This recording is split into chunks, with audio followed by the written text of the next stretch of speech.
Os invito a abrir vuestras Biblias en Jonás capítulo 4. Jonás capítulo 4 es el cuarto sermón en esta serie en la que estamos meditando este verano. Habrá un quinto sermón el próximo domingo, será una conclusión sobre el libro de Jonás, los grandes temas en Jonás, y el domingo que viene hablaremos sobre todo de cómo los evangelios se refieren al libro de Jonás, cómo el Señor Jesús menciona el libro de Jonás. Hoy estamos en Jonás capítulo 4, en la recta final, el último tramo en este precioso relato. Y Jonás capítulo 4 y todo el libro de Jonás nos habla de cambio, y cambio es probablemente lo que más escuchamos en nuestros días, con tanto lío político, ¿verdad? Todos los políticos hablan siempre de que van a traer el cambio. Y los educadores hablan del cambio en el sistema educativo, y los psicólogos pretenden también cambiar a las personas. Todo el mundo habla de cambio, incluso tú te miras en el espejo y te dices a ti mismo, ya es hora de un cambio. Sea en tu carácter, sea en tu peinado, todos deseamos cambiar, pero lo cierto es que el único que puede producir cambios es Dios. Y lo vemos en el libro de Jonás. Jonás es un libro espectacular en cuanto al cambio. Cambios radicales desde el principio. El mar se embravece y Dios lo calma. Los marineros invocan a sus dioses y acaban invocando a Jehová. Los ninivitas hacían lo malo y ahora hacen lo bueno. Dios anuncia destrucción y sin embargo perdona y trae gracia. El libro de Jonás está lleno de cambios políticos, cambios éticos, cambios psicológicos, cambios espirituales, cambios de todo tipo. Y Dios es el gran protagonista, llevando a cabo todos esos cambios. Ahora Dios busca en Jonás capítulo 4 el cambio más profundo. Dios habla al corazón de Jonás. Dios quiere que Jonás examine sus motivaciones, creencias y convicciones más profundas. ¿Por qué Jonás se comporta como se comporta? ¿Por qué Jonás siente como siente? ¿Por qué Jonás piensa como piensa? Y ahí es donde Dios apunta en la vida de Jonás y en tu vida también. Un cambio de raíz, un cambio de corazón, un cambio desde el interior. Dios habla al corazón de Jonás para que en Jonás no haya solamente un cambio exterior, sino un cambio verdadero. En el tercer capítulo hemos visto, la semana pasada, la gran conversión de Nínive y nos sorprende cómo reacciona Jonás. ¿Cómo debería estar Jonás? Gozoso, ¿verdad? Alabando al Señor, cantando salmos, danzando de alegría.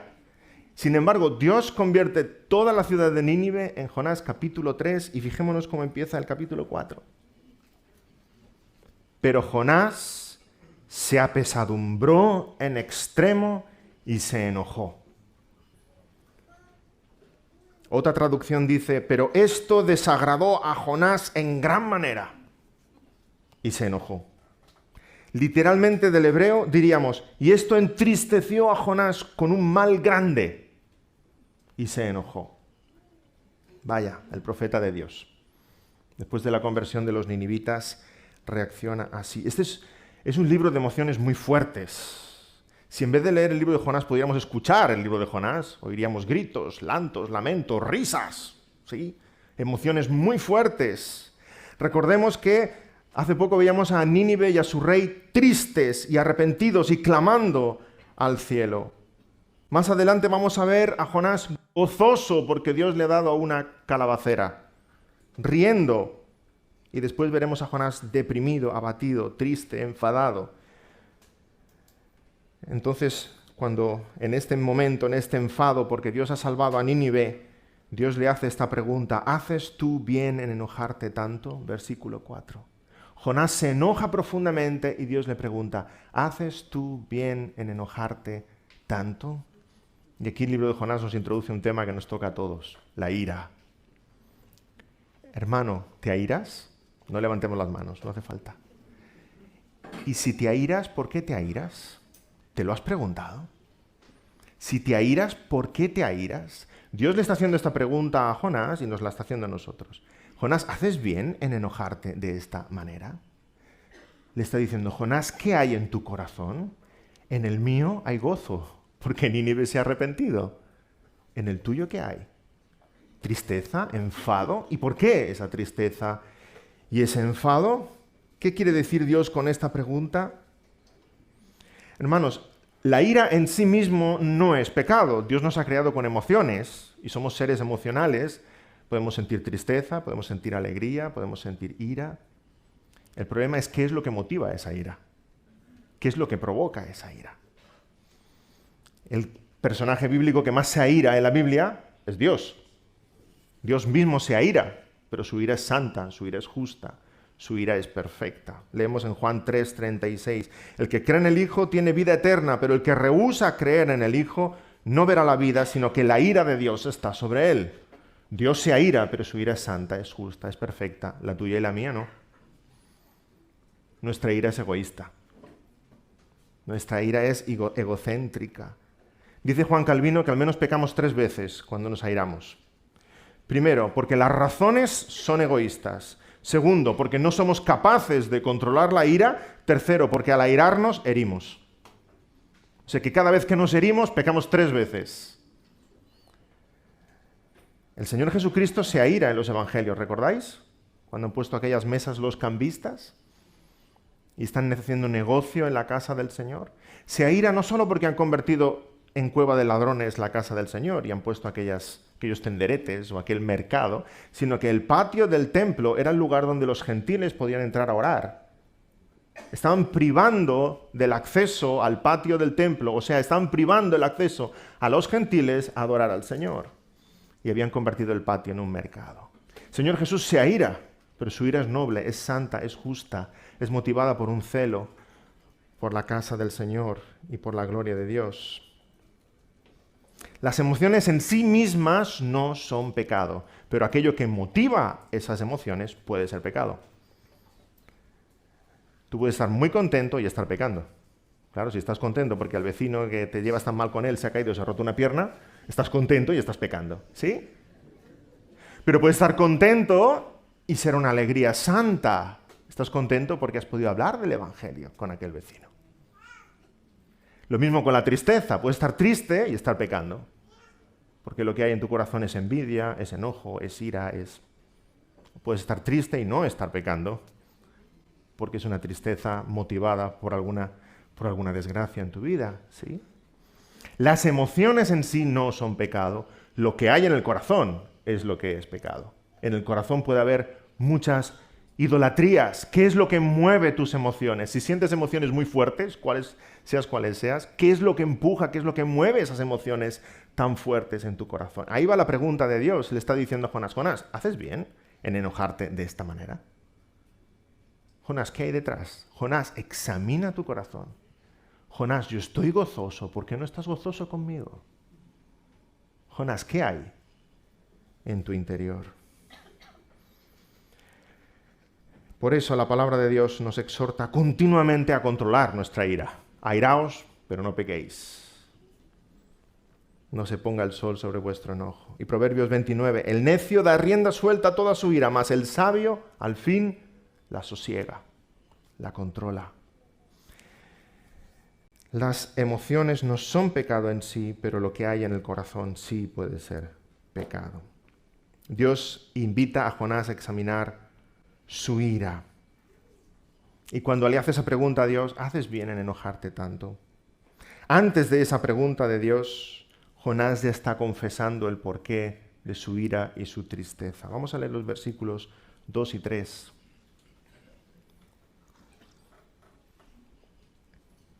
Y oró a Jehová y dijo, ahora, oh Jehová, ¿no es esto lo que yo decía estando aún en mi tierra?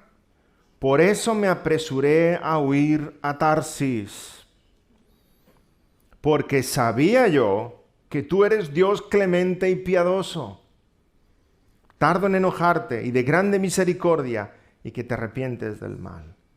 Ahora pues, oh Jehová, te ruego que me quites la vida, porque mejor me es la muerte que la vida.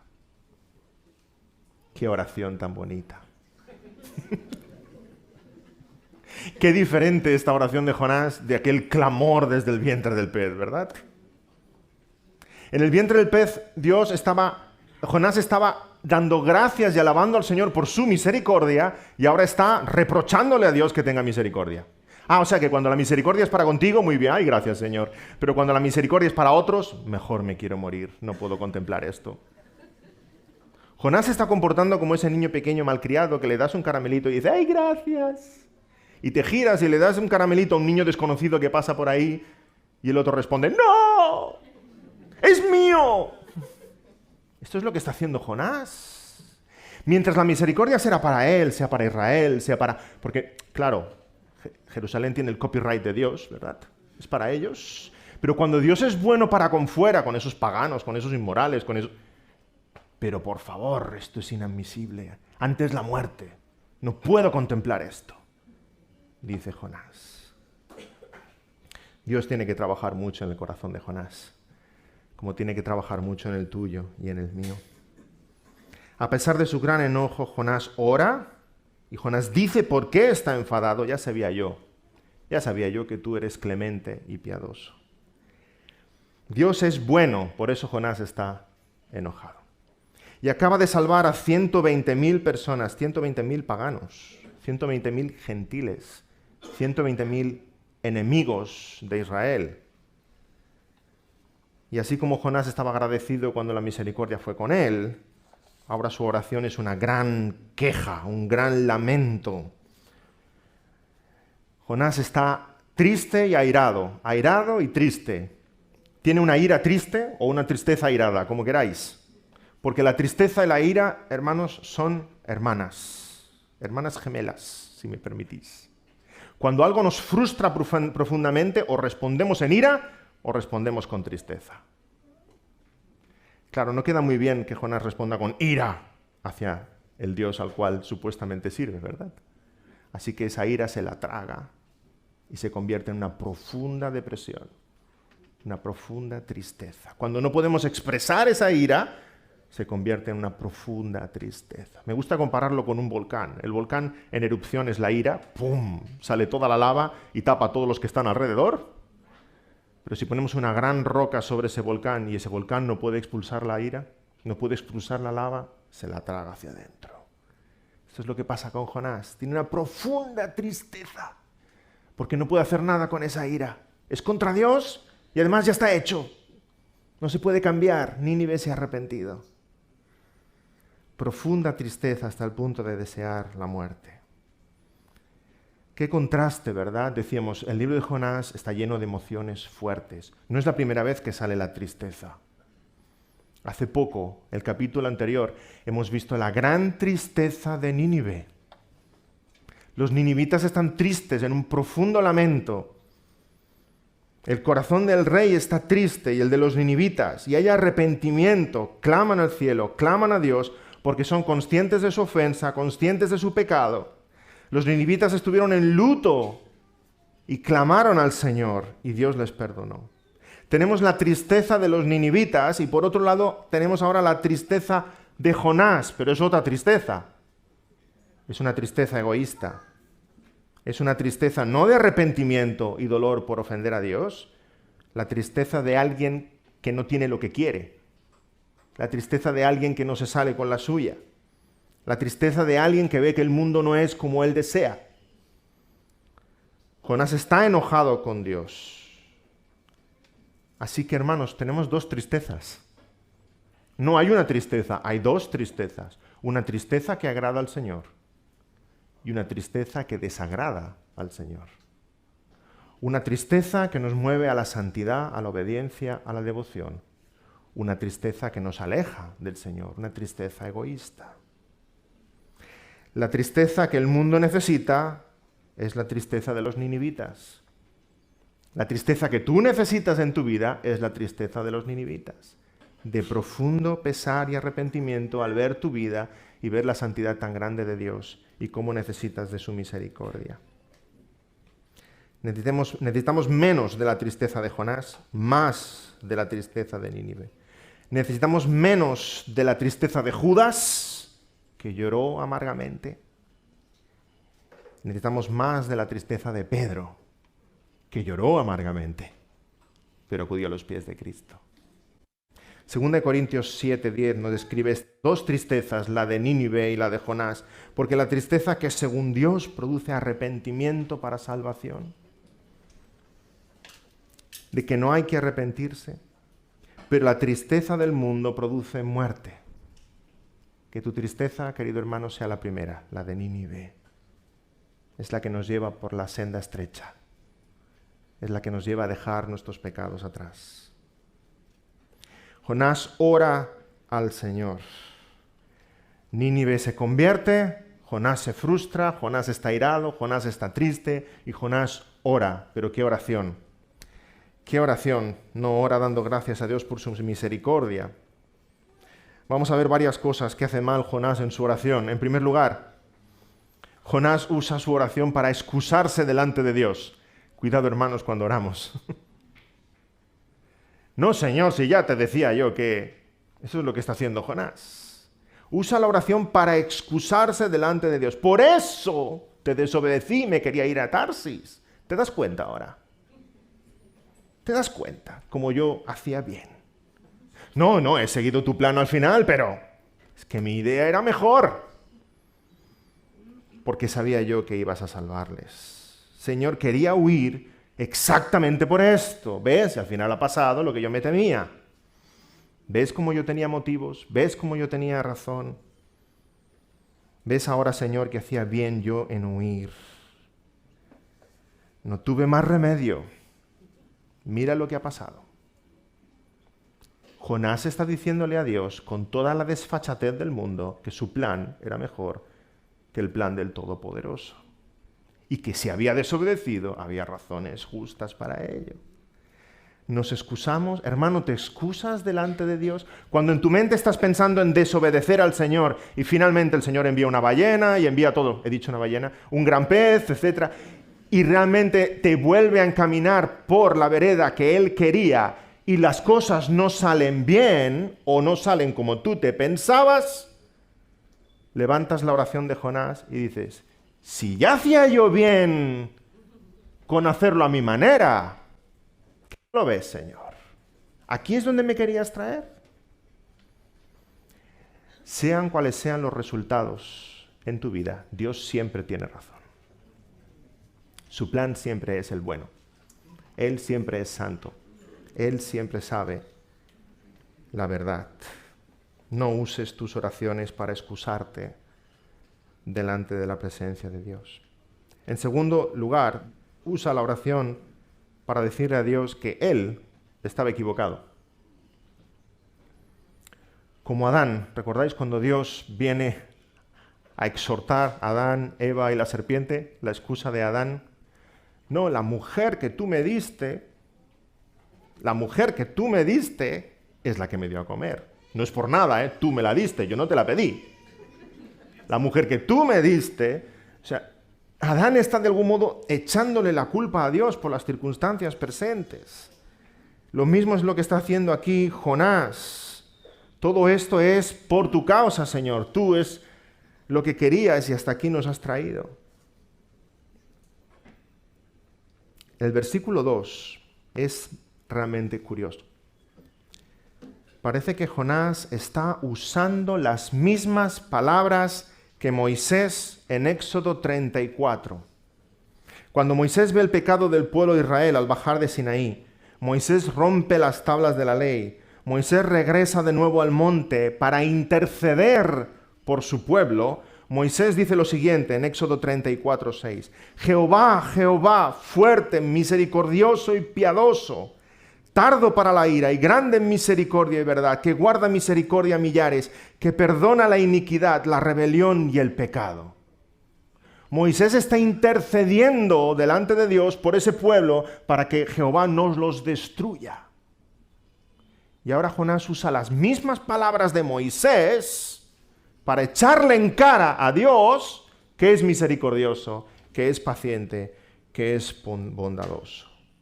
Jonás no puede entender que esa misericordia que Dios ha usado para con Israel a través de Moisés, muy bien, eso es lo correcto, por eso es nuestro Dios, que ahora Dios tenga esa misma misericordia para con Nínive. Ah, no, de ninguna manera.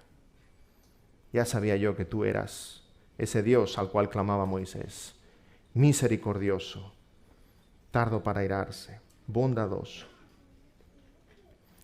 Jonás no acaba de entender, y este es un gran mensaje en el libro de Jonás, que Dios salva a quien Él quiere, que la salvación pertenece a Jehová, y que Dios ha decidido que la salvación también es para los de afuera. Aquello que vemos tan claramente luego en el Nuevo Testamento, pero lo vemos continuamente en el Antiguo Testamento. La salvación también es para los de afuera. Para Ruth la Moabita, para Rahab de Jericó, para Naamán el sirio, para los samaritanos, para los griegos, para los romanos, para los de este rebaño y para los del otro rebaño, como dice Juan, para los de cerca y para los de lejos. Jonás no acaba de ver que la salvación de Jehová es para quien Jehová quiera. Y Él tiene misericordia de quien Él tiene misericordia. Para ti y para mí, que estábamos lejos, muy lejos, pero nos ha venido a alcanzar. En tercer lugar, Jonás usa la oración para pedir la muerte. Este es el plan de Jonás. Si vemos todo el libro de Jonás, Jonás continuamente quiere huir, huir, huir, huir, huir, huir, huir. Y la máxima huida es la muerte.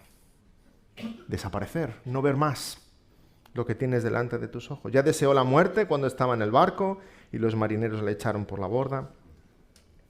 Pero Jonás sabe que no puede quitarse la vida, porque solo Dios puede quitar la vida, así que Jonás pide la versión cristiana del suicidio. O sea, Señor, tú quítame la vida. Te pido, Señor, que tú me quites la vida, porque me quiero ir de aquí. Esto es tan desagradable. O sea, Nínive arrepentida, convertida, esto es tan desagradable que mejor la muerte antes que contemplar esto. O sea, o envías fuego del cielo como Sodoma y Gomorra y los consumes a ellos o me consumes a mí. Pero juntos no podemos estar. Dios le pregunta, versículo 4, ¿haces tú bien en enojarte tanto? Jonás. Dios muestra una misericordia en este libro, pero hermanos, os he de decir que con quien muestra más misericordia y paciencia no es con los ninivitas ni con los marineros, es con su profeta. Es con su profeta. Si yo fuera Dios y Jonás dijera, quítame la vida, no me des ideas, no me des ideas. ¡Qué paciencia, Señor! Jonás ahí enojado, enfadado, queriéndose morir, y Dios sigue bondadoso, cuidadoso, exhortando, consolando, y vamos a ver todo lo que sucede con la calabacera después. Dios no castiga a Jonás, sino que le pregunta, ¿haces tú bien en enojarte tanto? Jonás, reflexiona, ¿qué hay en tu corazón? Dios espera que Jonás vea la realidad de su propio corazón y producir un cambio en Jonás. Como tantas veces Dios te pone a ti entre la espada y la pared y sigues enojado, triste, frustrado, y Dios está esperando que veas la realidad de lo que hay en tu corazón. Oh, si Jonás hubiera clamado como David en el Salmo 51, ten piedad de mí, oh Dios, conforme a tus misericordias. Conforme a la multitud de tus piedades, borra mis rebeliones. Lávame más y más de mi maldad y límpiame de mi pecado. Crea en mí, oh Dios, un corazón limpio, renueva un espíritu recto dentro de mí. ¡Wow! Como hubiera sonado esto en labios de Jonás, ¿verdad? Jonás no hacía bien enojarse tanto, y tú y yo no hacemos bien en enojarnos tanto. Jonás no es más que una caricatura de ti, ¿te das cuenta? De que tú eres Jonás. Un poco exagerado, pero seguimos siendo Jonás en este libro. El corazón de Jonás no es muy diferente al tuyo. Tú y yo nos enojamos, y cuando tú y yo nos enojamos con una ira que es totalmente egocéntrica, es porque el mundo pensamos que no es como quisiéramos. Que Dios al fin y al cabo se equivoca. Esta no puede ser la realidad. ¿El Creador ha creado esto? Pues no. No es de mi conveniencia. Si yo fuera Dios, crearía otro mundo mucho mejor que este. Cuando nos airamos contra el prójimo y contra el Creador, porque creemos que las circunstancias no son las que nosotros deseamos, porque la vida no me está tratando como yo me merezco, al fin y al cabo. nos enojamos con Dios y le echamos en cara haber seguido su voluntad, que ahora las cosas no vayan bien, cuando Dios permite algo que no nos gusta. No entendemos lo que sucede, no vemos por qué Dios hace las cosas de cierta manera, pensamos que nuestra opinión es mejor que la suya, y lo que debemos hacer es, como David, humillarnos y pedirle que nos cambie el corazón. Y como dijo Pablo, antes sea Dios veraz y todo hombre mentiroso. Él está en lo cierto. Examinemos nuestro corazón. Pregúntate, hermano, ¿qué es lo que me alegra? ¿Qué es lo que me entristece? ¿Qué es lo que me aira? Sentimos grandes emociones y detrás de esas grandes emociones hay grandes ídolos en nuestro corazón. Cosas que queremos mucho, muchísimo y que si no las tenemos nos morimos. Y la vida cristiana es mucho más que hacer lo correcto. La vida cristiana es hacer lo correcto con el corazón correcto. Porque si solo hacemos lo correcto, no somos más que una pandilla de fariseos. Deseas hacer lo correcto en tu vida con el corazón correcto, con la motivación correcta, adorando al Señor. Esa gran ira de Jonás, esa gran alegría de Jonás, dos emociones muy fuertes en el mismo capítulo, nos están mostrando qué hay en el corazón de Jonás. El libro de Jonás nos dice qué cosas son importantes para Jonás. Porque no solamente hay alegría y tristeza, sino que hay gran alegría y gran tristeza. El volumen de las emociones nos está diciendo que algo es muy importante en el corazón de Jonás. Una nota para los papás, los niños que no escuchen. ¿Podemos instruir a nuestros hijos en la verdad y explicarles la verdad? Pero los niños también aprenden de nuestras emociones. Tú puedes decirle a tu hijo lo que es realmente importante en la vida y las cosas que no tienen ninguna importancia en la vida. Pero si aquello que no tiene ninguna importancia en la vida te entristece profundamente o te alegra profundamente, le estás diciendo lo contrario. Los hijos aprenden más de lo que observan que no de lo que tú dices.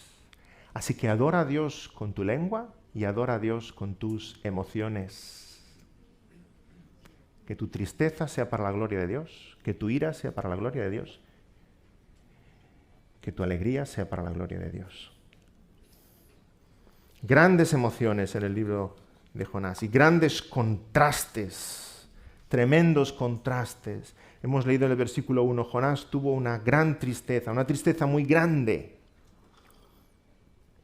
Y ahora vemos en el versículo 6 también que Jonás tuvo una alegría muy grande. ¿Nos damos cuenta? Versículo 1, versículo 6. Una tristeza muy grande, una alegría muy grande. La palabra que más se repite en todo el libro de Jonás es grande. Es un libro grande. Bueno, es un libro pequeñito, 4 capítulos, pero el contenido es grande. Un libro muy grande. Hasta 14 veces aparece la palabra grande. Si queréis seguirme en vuestras Biblias, la traducción no siempre lo expresa así, grande, pero os voy a leer literalmente dónde ocurre la palabra en hebreo gadol, que es grande. Capítulo 1, versículo 1. Nínive es una ciudad grande. Capítulo 1, versículo 4. Dios hizo levantar un viento grande. Capítulo 1, versículo 4. Hubo una tempestad grande. Capítulo 1, versículo 10. Los marineros temieron con un temor grande. Capítulo 1, versículo 12. Por causa de Jonás vino una tempestad grande. Capítulo 1, versículo 16. Los marineros temieron con temor grande. Capítulo 1, versículo 17. Dios envió un pez grande. Capítulo 3, versículo 2. De nuevo Dios habla de Nínive, una ciudad grande. Capítulo 3, versículo 3, se nos repite que Nínive es una ciudad grande en extremo. Capítulo 3, versículo 5, los ninivitas se arrepintieron desde el más grande hasta el menor. Capítulo 3, versículo 7, proclamaron ayuno el rey y sus grandes. Y el contraste llega en el capítulo 4. Cuando al fin la palabra grande se aplica a Jonás. Hasta ahora no. Hasta ahora todo es grande. Pero al fin, cuando la palabra grande se aplica a Jonás, Tristemente, vemos esas emociones en sentido inverso. Jonás no se alegra con una alegría grande por el arrepentimiento de Nínive, sino con una tristeza muy grande por el arrepentimiento de Nínive. Y luego, cuando Dios le da aquella calabacera, su alegría es grande. Las emociones de Jonás están al revés, porque algo está al revés en su corazón. Acaba el libro de Jonás, capítulo 4, versículo 11, cuando de nuevo Dios nos recuerda que Nínive es una ciudad grande. La necesidad está ahí, Jonás. Vuelve del desierto, la necesidad está allí. Todo es grande en el libro de Jonás. Pero qué pena que cuando llegamos a Jonás, sus emociones son muy grandes y está triste por lo que debería estar contento y está contento por lo que debería estar triste. Así pasa contigo, así pasa conmigo y nos tenemos que preguntar cuando estamos muy contentos y cuando estamos muy tristes, Señor, ¿qué es lo que hay en mi corazón? ¿Por qué esto me alegra? ¿Por qué esto me entristece? Dice Jonathan Edwards en su conocido libro Los afectos religiosos. La evidencia de la verdadera religión reside en buena parte en los afectos, en las emociones. Tus emociones deben ser también cristianas, convertidas al servicio de Cristo, movidas por aquello que mueve a Cristo. Alégrate con aquello que alegra al Señor. Y siente tristeza por aquello que entristece al Señor. Que acompañen tus emociones a tus palabras. Entonces Jonás no responde a la pregunta de Dios. Jonás, ¿haces bien en enojarte tanto? Y en el versículo 5, Jonás se va al desierto. Dice el versículo 5, y salió Jonás de la ciudad, y acampó hacia el oriente de la ciudad, y se hizo allí una enramada, y se sentó debajo de ella a la sombra, hasta ver qué acontecería en la ciudad. Se deja llevar por su ira y se va. Versículo 5. Si el versículo 5 fuera un libro de autoayuda, se titularía ¿Cómo hacer 5 cosas mal en 5 minutos? Por Jonás de Amitai. Versículo 5. 5 pifias monumentales de Jonás en un momento. Movido por su ira, se va al desierto y se hace allí una choza y se queda sentado esperando. En primer lugar, Jonás, llevado por su ira, se olvida de Dios y se olvida de la misericordia de Dios para con él. Se olvida de su pasado, se olvida de su historia. Y nos pasa a ti y a mí tantas veces. Cuando nos embriaga la ira, no pensamos. Somos como un ordenador que se queda colgado con muchos virus. Así somos tú y yo. No pensamos, solo actuamos y actuamos mal. Jonás se olvida de la misericordia de Dios, de la paciencia de Dios, del llamado de Dios, de la salvación en Dios, porque somos olvidadizos. Recordemos que cuando Dios da al pueblo de Israel los 10 mandamientos, empieza diciendo, yo soy Jehová tu Dios que te saqué de la tierra de Egipto, de casa de servidumbre. Y continuamente le está recordando al pueblo de Israel, yo te saqué de Egipto, de la casa de servidumbre, para que Israel no se olvide de su pasado y de la misericordia de Dios para con ellos, y que pertenecen a Dios. Jonás se aira y se va.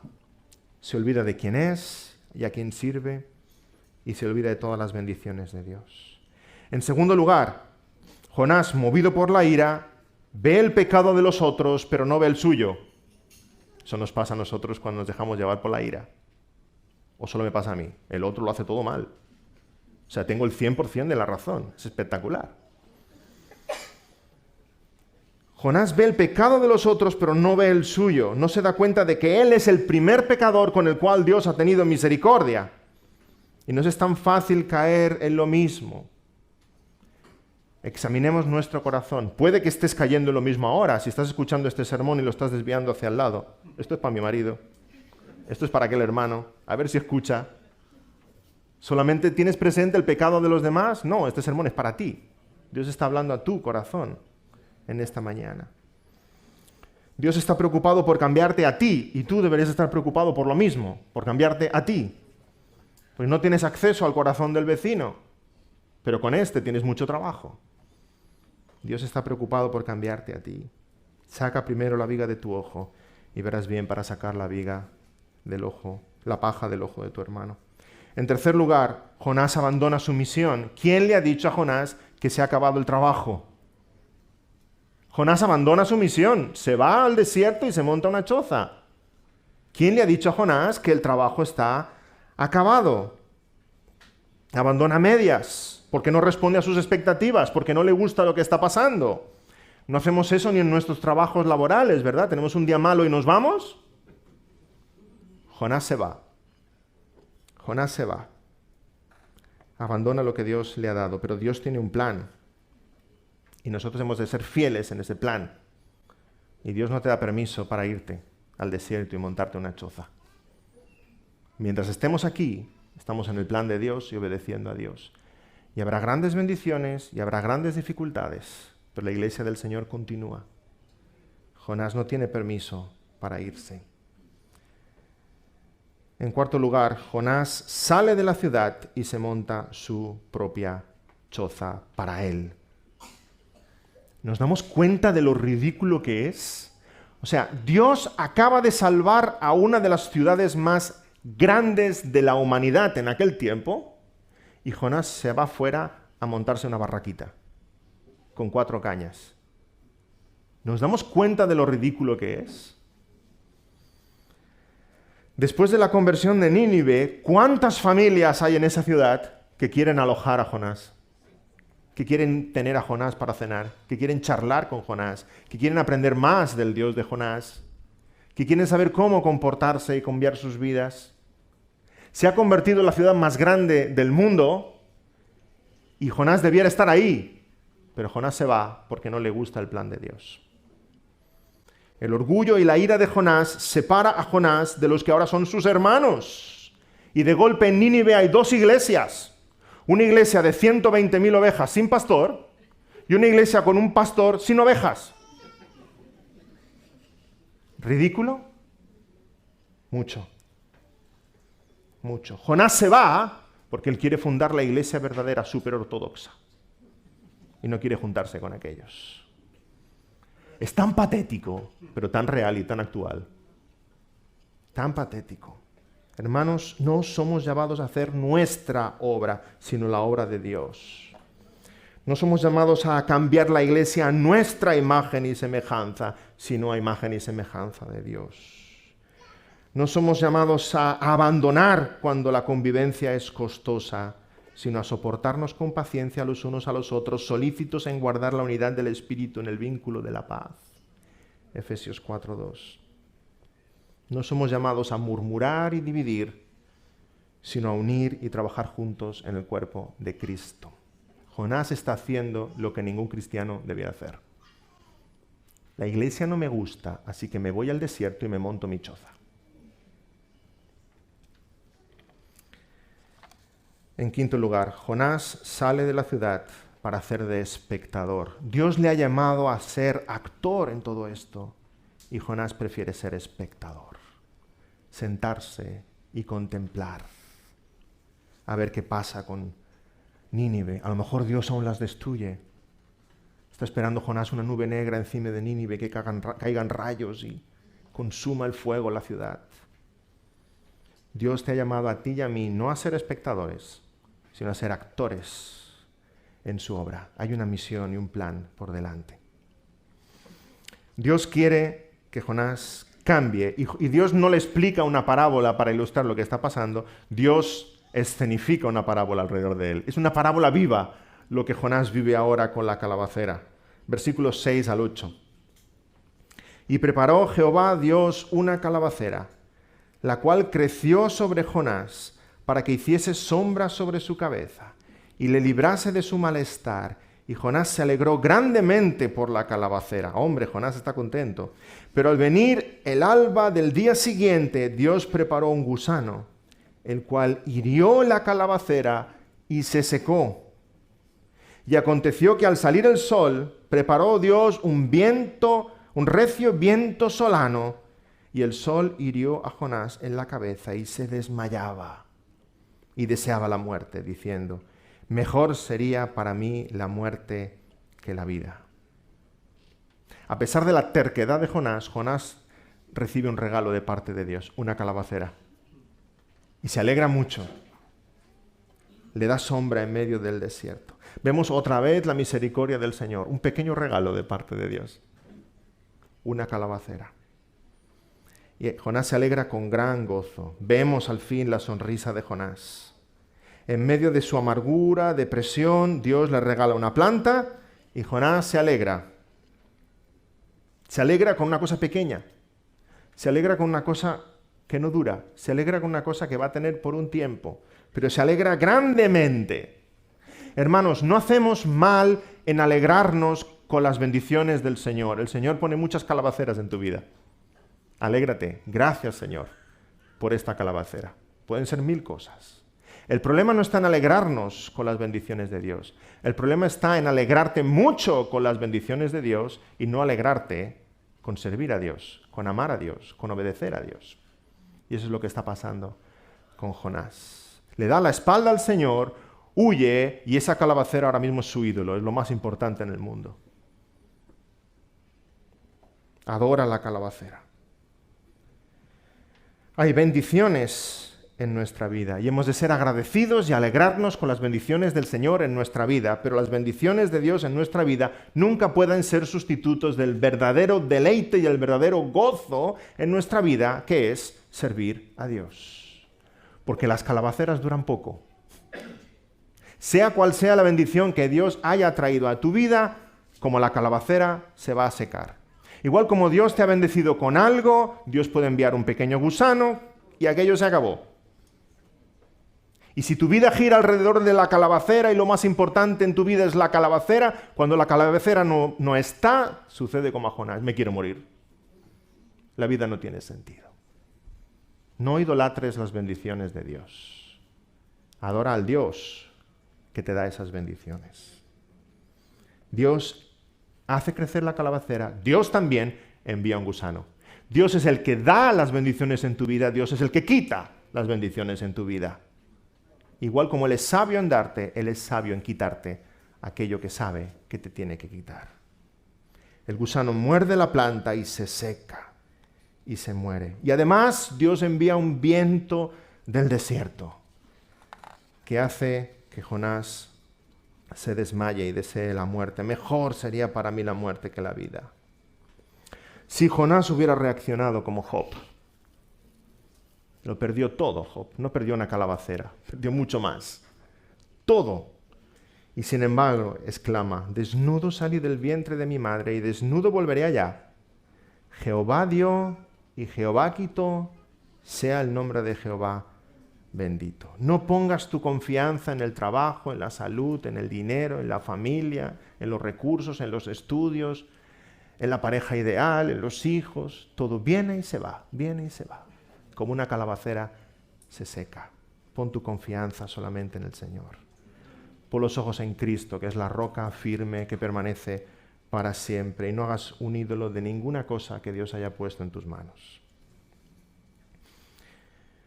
Mucho me enojo hasta la muerte, dice Jonás.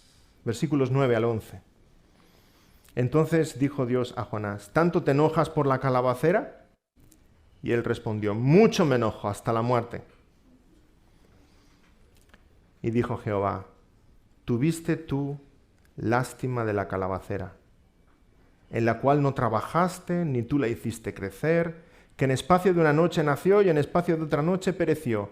¿Y no tendré yo piedad de Nínive, aquella gran ciudad donde hay más de 120,000 personas que no saben discernir entre su mano derecha y su mano izquierda, y muchos animales? Jonás, en vez de buscar refugio y humillarse en el Señor, otra vez desea la muerte. Hasta la muerte me enojo. Estaba enojado por la salvación de los ninivitas, ahora está enojado porque una calabacera se ha secado. Así, se alegra por una cosa insignificante y sin embargo se enoja por algo que es realmente importante. Pero Jonás realmente no está enojado por la calabacera, ¿verdad? Aunque Jonás fuera del Greenpeace de Israel y dijera, oh, se ha muerto, está la calabacera, no la hemos podido proteger. Jonás realmente no está triste por la calabacera. A Jonás lo que le preocupa es su comodidad, la sombra de la calabacera. Si se muere la calabacera, que crezca otra. Su comodidad. Dios le dice, ¿realmente estás tan enojado por la muerte de esta calabacera si no has invertido ningún esfuerzo en ella? Ni amor, ni preocupación ninguna. ¿Y a mí no me había de saber mal destruir esta enorme ciudad de 120.000 personas y muchos animales? La compasión del Señor, ¿verdad? Los animales clamaban. Dios tiene también piedad de esos animales. Es su creación. ¿Yo no había de tener misericordia de esta gran ciudad y estos animales? ¿Y tú te entristeces por esa calabacera que ha durado 24 horas? Jonás, ¿es tan importante para ti la muerte de esa calabacera? Y para mí no ha de ser importante la muerte de 120.000 personas. ¿No he hecho bien en tener compasión de Nínive? ¿No deberías compartir ese gozo conmigo? ¿Quieres alegrarte conmigo, Jonás? Y el libro de Jonás acaba así, con un interrogante. ¿Nos llama la atención? ¿Sabéis las películas cuando acaban con un final abierto? Y dices, uy, esto es una saga, tiene que venir otra después. Jonás parece una saga. Jonás acaba con un interrogante y no sabemos qué pasa a partir de ese punto. Y no es un error en el libro acaba así. Porque ese interrogante que Dios lanza a Jonás te lo está lanzando a ti. Hermano, ¿no deberíamos tener misericordia por los perdidos? Estamos como Jonás sentados esperando el gran juicio contra estos infieles, paganos, y Dios debe acabar con ellos, y no hemos de tener esa misma misericordia que Dios tiene, ese mismo celo, ese mismo amor. Una vez más, Jonás aquí es tipo del Señor Jesucristo, pero por la vía del contraste. Jonás, delante del gozo de esa gran ciudad perdonada por Dios, dice, me enojo hasta la muerte. Jesús en Getsemaní orando delante de todos nosotros, pecadores, y a punto de comprar nuestro perdón, dice, mi alma está muy triste hasta la muerte. La historia de Jonás nos invita a reflexionar sobre nuestra propia vida para ver lo grande que es la gracia de Dios y lo pequeña que es nuestra misericordia. Lo egoísta que es nuestro corazón, que nos parece muy bien que Dios sea bueno y misericordioso para conmigo, pero no tiene por qué serlo para con los demás. Y quiere el Señor que lleguemos a esta conclusión. Mi corazón se parece al corazón de Jonás más de lo que quisiera, y quisiera que mi corazón se pareciera más al corazón de Cristo. Porque Cristo es todo bondad, es todo misericordia, es todo amor. Cristo es la gracia de Dios encarnada. Tuvo misericordia de los leprosos, de los cojos, de los ciegos. Resucitó a los muertos. Perdonó al ladrón en la cruz. Incluso delante de sus enemigos que lo estaban crucificando, el Señor dijo, perdónalos porque no saben lo que hacen. Ay, si Jonás hubiera pronunciado solo esas palabras delante de Nínive. Señor, perdónalos porque no saben lo que hacen. Jonás. Y damos gracias a Dios que Dios habló al corazón de Jonás. Quisiera concluir con una palabra de esperanza respecto a Jonás. Una última reflexión. Algo que me lleva a pensar que realmente Jonás cambió. Y que hubo un cambio auténtico y un cambio en el corazón de Jonás. Más allá de lo que tenemos escrito en estas líneas. Y la reflexión viene por aquí. ¿Quién escribió el libro de Jonás? Seguida decimos, el libro de Jonás lo escribió Jonás, ¿vale? Pero nos damos cuenta de que todo el libro de Jonás está en tercera persona. Siempre se habla de Jonás como otro personaje. Entonces es fácil concluir que otra persona escribió el libro de Jonás. Bien, entonces esa otra persona, el autor del libro de Jonás, ¿cómo sabe todo lo que pasó en el libro de Jonás? Jonás se lo explicó. Jonás se lo explicó, hermanos. ¿Quién iba a saber sino de su huida? ¿De sus sentimientos? ¿De su conversación privada con Dios? ¿De lo que pasó con los marineros? ¿De la oración desde el vientre del pez? ¿Quién estaba en el vientre del pez? Solo Jonás. Nadie puede saber todo lo que sucedió aquí, sino Jonás. Y Jonás lo explicó. Y aquí viene ese punto de esperanza y de alegría para con nosotros, porque aunque Jonás no queda bien retratado en el libro de Jonás, nos hemos reído más de una vez con Jonás. A pesar de esa experiencia humillante para Jonás, Jonás la explica, porque al fin para Jonás es más importante el mensaje de parte de Dios que Jonás mismo, que su prestigio, que su honor, que su reputación, que su orgullo. Al final Jonás aprende esta lección porque el mensaje y la edificación de los que estamos aquí son más importantes para él, que el mensaje de Dios llegue y alcance nuestros corazones. El libro de Jonás es la historia de un hombre que gracias al resplandor de la gracia de Dios pudo ver la oscuridad de su egoísmo y de su propio corazón y de cómo este hombre cambió gracias a que Dios habló a su corazón. Y esperemos que Dios hable a tu corazón también. Nos haga ver su grandeza, de su gracia y de su misericordia y nuestra necesidad de esa misma gracia y esa misericordia. Que Dios hable a tu corazón como habló al de Jonás, porque Dios tiene misericordia de los ninivitas, Dios tiene misericordia de los perdidos, pero Dios tiene mucha más misericordia de Jonás. Dios debe tener misericordia con aquellos que no le conocen, pero con nosotros que le conocemos, Dios sigue teniendo misericordia cada día. Y gracias a Dios por su misericordia. Amén. Vamos a orar. Gracias, Señor, por este precioso libro que tú has puesto en nuestras manos para nuestra reflexión, para nuestra edificación, Señor. Hay grandes temas preciosos de los cuales aprender, pero sobre todo, Señor, nos quedamos maravillados de tu gracia, maravillados de tu poder para salvar pecadores y maravillados de tu poder para cambiar nuestros corazones. Sigue hablándonos, Señor, a través de tu palabra. Sigue edificando, Señor, y creando en nosotros el carácter del Señor Jesucristo. Y por aquellos que no creen, Señor, trae en sus corazones ese mismo arrepentimiento que trajiste sobre Nínive, que clamen al cielo, Señor, y podamos llamarles hermanos. En el precioso nombre del Señor Jesús. Amén.